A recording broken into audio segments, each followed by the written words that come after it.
Bueno, aquí estamos nuevamente en nuestro sexto estudio bíblico y esta vez yo lo titulé No toco en lo santo con las manos sucias. Este estudio bíblico de Samuel capítulo 6 del versículo 1 al versículo 19. Y vamos a arrancar inmediatamente. Bien, Dios castiga a los filisteos. Continúa el castigo de Dios hacia los filisteos. No ha terminado ese castigo. Si usted lee el capítulo 5 y ahora el capítulo 6, es un castigo que se ha extendido porque resulta de que en la narración dice, que también es un relato teológico esto, dice de que los filisteos tuvieron el arca durante 7 meses. Ahora, relación con el capítulo anterior. Este capítulo es la continuación teológica del juicio de Dios, no necesariamente una secuencia cronológica, pero el autor quiere mostrar la santidad de Dios no se puede manipular, ni siquiera por los enemigos. Dios no puede ser manipulado, en otras palabras. Mucha gente dice que puede manipular a Dios, la palabra muchas veces se manipula, pero a Dios jamás lo vas a poder manipular. Ni siquiera los enemigos de Dios pueden manipular, y eso es lo que quiere mostrar el autor cuando se robaron el arca a los filisteos y se la llevaron a su templo y la pusieron frente a su dios Dagón. Ahora, Yahvé es soberano aún en tierra ajena sin necesidad de mediadores humanos. Ya lo decíamos en el anterior estudio del capítulo 5. Ahora, los sacerdotes y adivinos filisteos, pensamiento mágico cultural. Ahí el relato quiere destacar la forma de cómo ellos actuaban. En este caso, tenían un Dios que no era su Dios. Tenían el arca de un Dios que no era su Dios. En este caso, el arca del pacto. Ellos decían el arca de Jehová, el arca de Yahvé, el arca del Dios de los israelitas. Ahora, tras lo que les estaba ocurriendo, según viene el relato diciendo, entonces ellos tienen que buscar una solución. Y en el pensamiento mágico cultural de la época de Medio Oriente, se asumía que haber ofendido a una deidad poderosa. Seguían un patrón del mundo antiguo y este era, si un Dios te está castigando, hay que ofrecer expiación y tributo. Y eso dice el relato, que los filisteos consultaron a sus adivinos, a sus sacerdotes, y ellos dijeron, hay que hacer unos tumores de oro y ofrecerlos como expiación. Y también las ratas, en este caso creo que fueron 5 ratas, una rata por cada ciudad, porque eran 5 ciudades que habían sido afectadas por esta peste, por esos tumores. Entonces eso fue lo que llegaron a ellos como conclusión. Si has ofendido a otro Dios y este Dios te viene a castigar y se muestra más poderoso que tu Dios, tú tienes que ofrecerle expiación y tributo. Y eso específicamente es lo que vemos haciendo los filisteos. Reconocieron de que habían ofendido a Yahvé, reconocieron que habían insultado la presencia de Yahvé, reconocieron que nunca debían haber tomado el arca del pacto y por lo tanto tenían que ofrecer expiación y tributo. La referencia a Egipto, si usted lee esa frase, la referencia a Egipto es un recurso literario del autor teológico, no es una cita real de los filisteos. Es una voz indirecta para hablarle a Israel.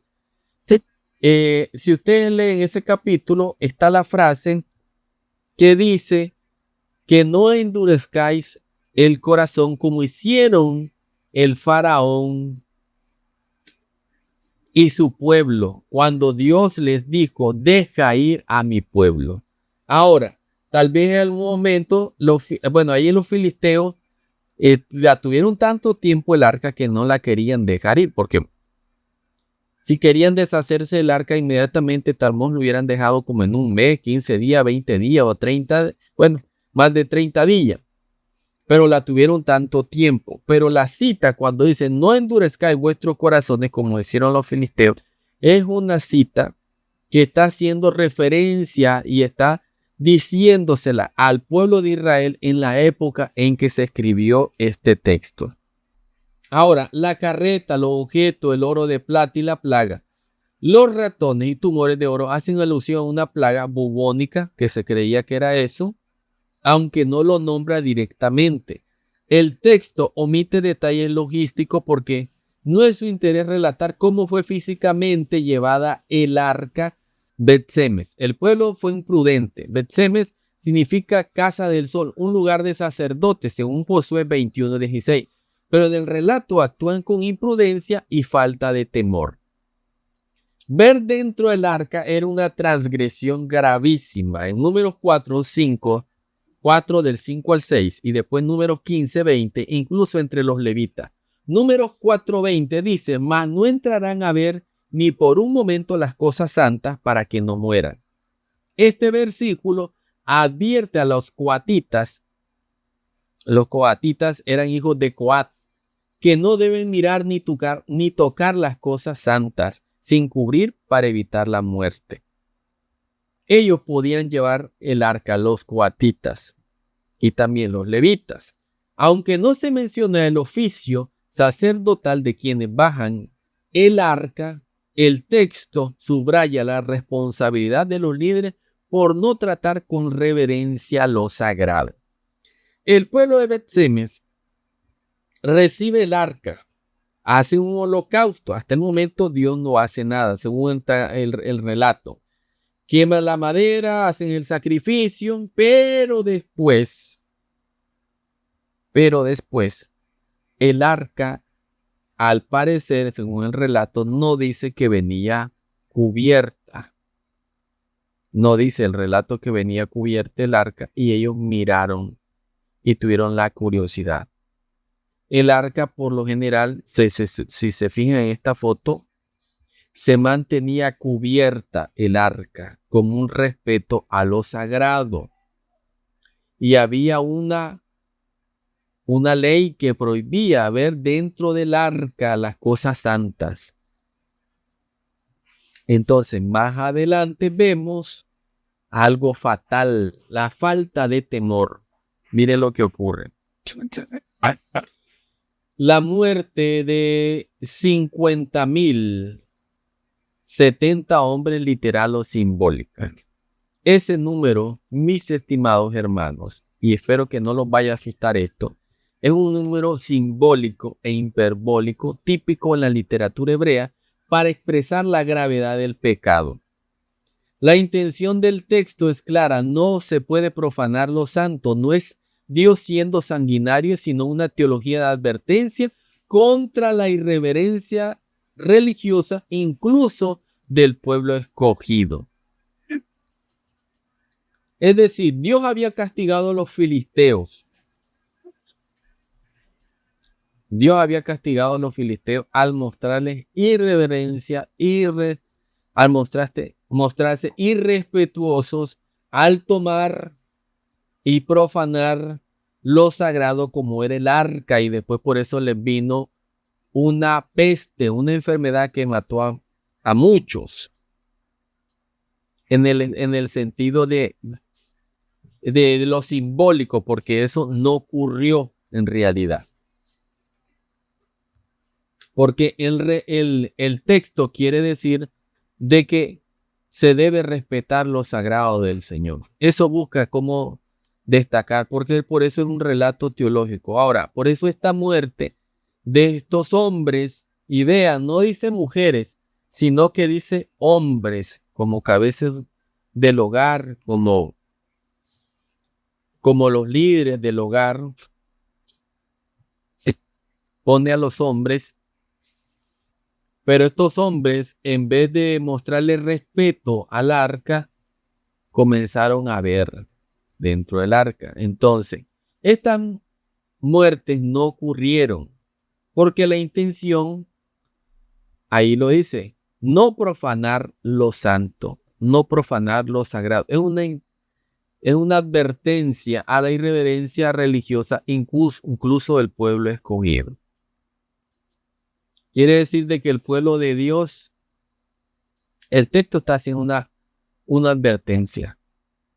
una advertencia de que nosotros no nos mostremos irreverentes a las cosas sagradas del Señor. Como por ejemplo, ser irreverentes al momento de la oración, ser irreverente al momento de la adoración, ser irreverentes allí donde estamos nosotros en el lugar santísimo, ser irreverentes al estar en la casa de adoración. ¿Oh? Porque eso fue, por eso es que el narrador muestra la irreverencia primero de los filisteos y después muestra la irreverencia también del pueblo de Israel. En las iglesias, por ejemplo la católica, porque en un tiempo yo fui católico, a la hora de la misa todo el mundo en silencio, todo el mundo calladito. Nadie está hablando, no hay niños corriendo. Los padres pues tienen controlados a sus hijos, qué cosa difícil es también.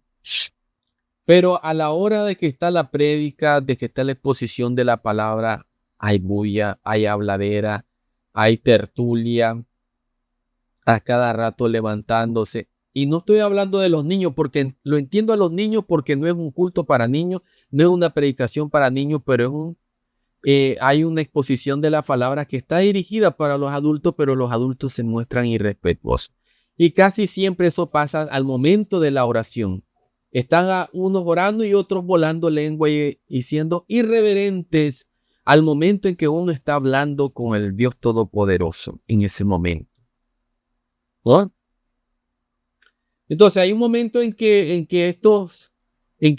el pueblo, este pueblo de Bet-Semes, creían ellos que se podían acercar al arca, y eso quiere resaltar el texto, que hay un momento en que ellos creían que se podían acercar al arca y ver las cosas sagradas que había en el arca. Y ustedes saben que solo había permisos para los coatitas, solo había permisos para los levitas, porque fueron los levitas que bajaron el arca cuando llegó al pueblo de Bet-Semes, una vez que lo llevó el pueblo de Israel, y ellos no murieron.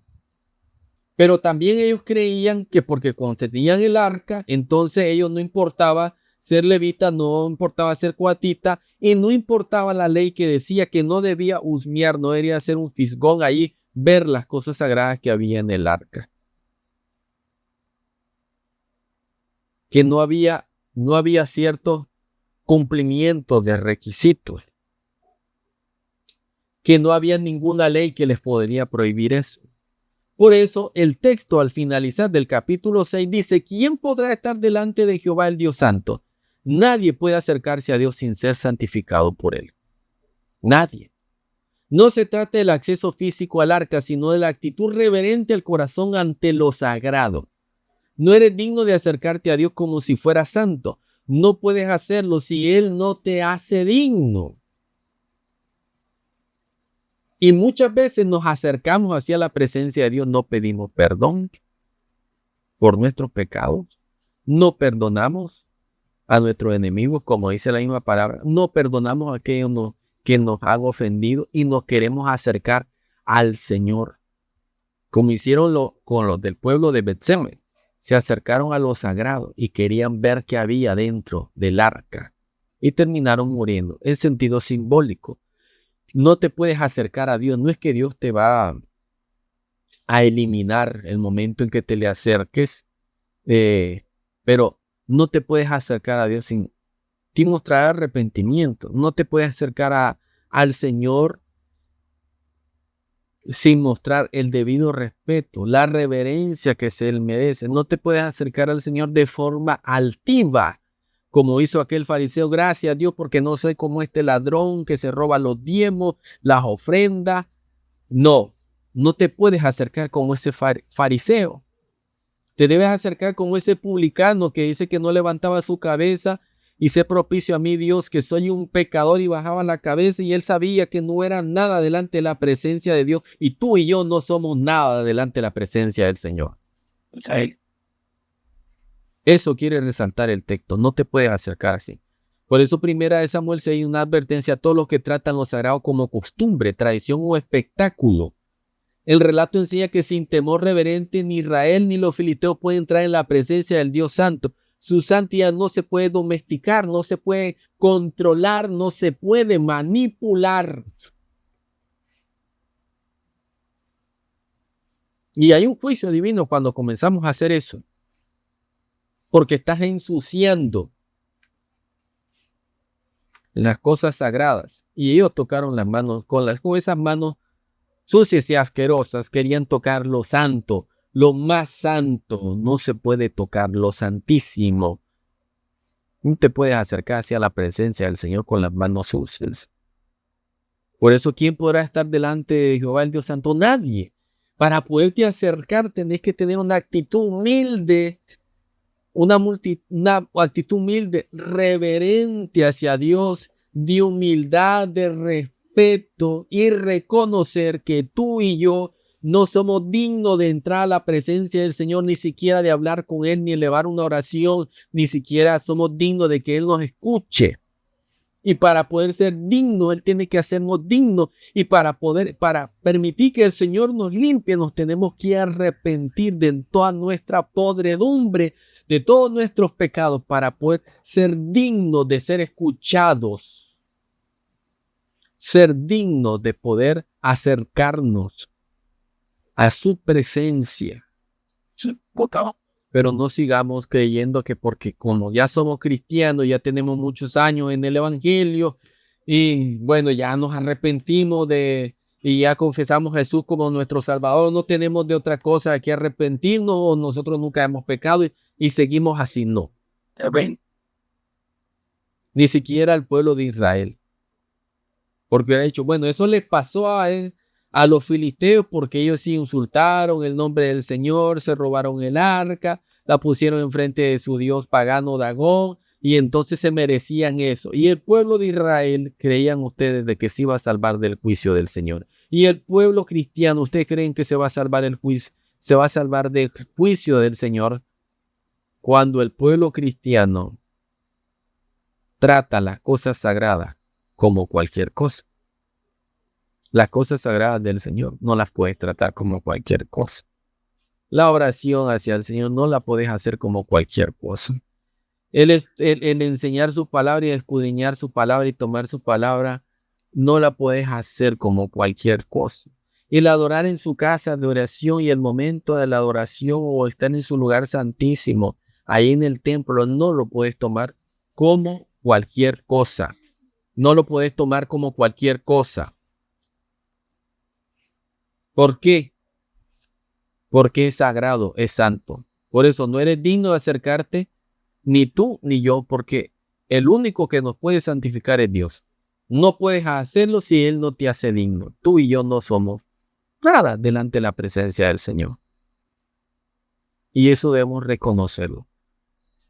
Por eso decía David, cuando había pecado, lávame, lávame y lávame, y seré más blanco que la nieve, porque solo Dios nos puede lavar de nuestros pecados. Y solo Dios nos puede hacer santos. Y solo Dios nos puede permitir acercarnos a Él.